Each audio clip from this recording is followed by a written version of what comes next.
I hear you ended up delivering all 3 stones. Thanks to this lump. I sometimes wonder what I pay you for. Speaking of which, I still haven't been paid last month's wages. Oh, so you remember what's owed to you then? Get your ass behind that disc of yours and don't get up before those ledgers are square. Right away.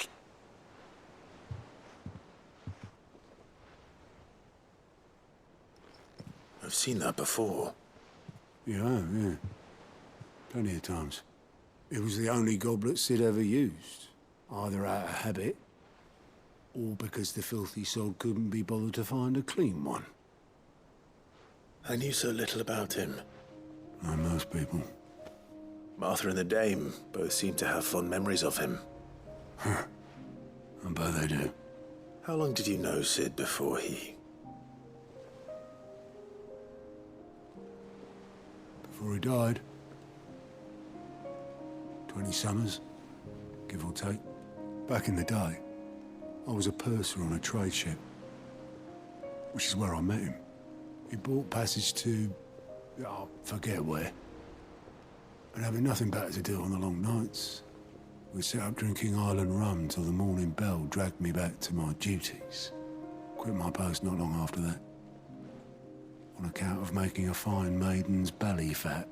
But me and Sid stayed close, promising we'd one day sail the seas again.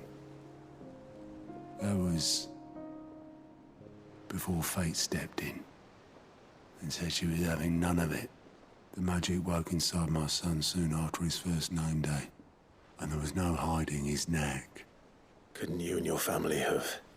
My family were the ones who summoned the constable, wanted the monster taken away. I couldn't turn my back on him, forget what I felt, and I couldn't for the life of me understand how they could. Luckily, Sid was of the same mind as me. It was him who stood beside me when all I wanted was to tear the whole world down. Him who cried for me when I had no tears left of my own. Him who swore he'd do everything he could to stop it from happening again. And he was true to his word, too. Left the Royal Army once and for all. His ranks, his ribbons, gone. Just like that. Threw away everything he had. All to right a wrong that no one else had the courage to face.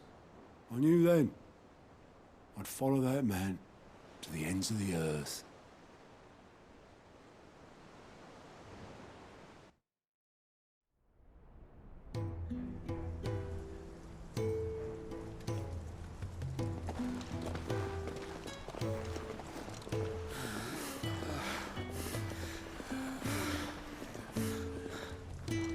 He was always too clever for his own good, was Sid. Saw the world for what it really was, while the rest of us were content to go along with the lie we were shown. And it can't have been easy, bearing that burden alone.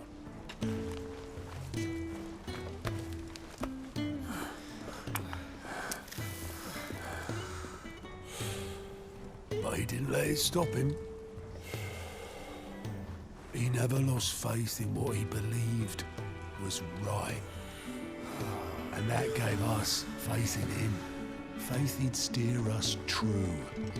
So I swore to myself that I'd always be right behind him, ready to catch the stubborn sod, if ever he should fall.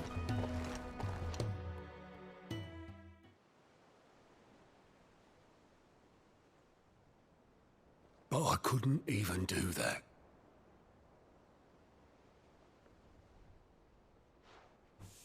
Ignore me. Just the ramblings of a tired old man. Leave that lot. I'll tidy it up in a bit.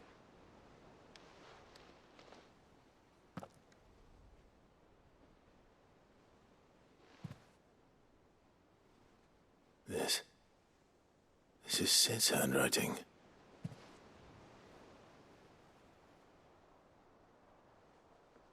Dear Otto. I may be drunk, but I wanted you to know this place would be fucked without you.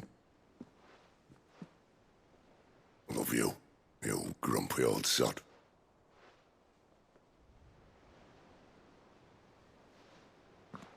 This note.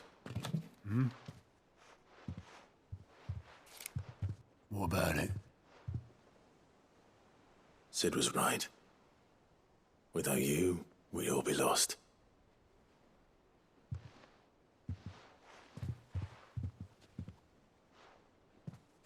He should have bloody well said so then. Just once. Before he went. But then, why would he? Him, or anyone? I'd only have told him to piss off.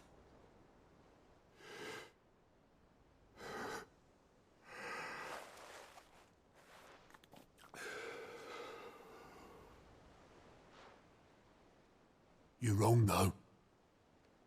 Both of you. It was never just me keeping the hideaway afloat. It was all of us. I just shoved people in the right direction, and I barely seem to be able to do that anymore.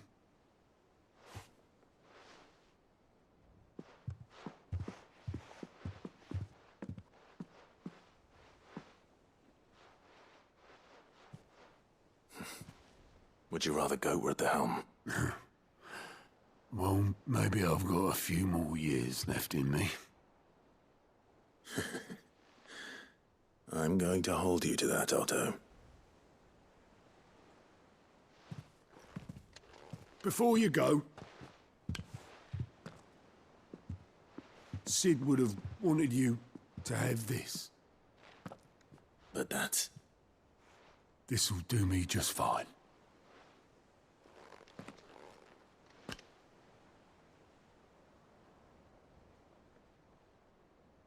Thanks for the ray of sunshine. I'll see if I can't pay you back. already have.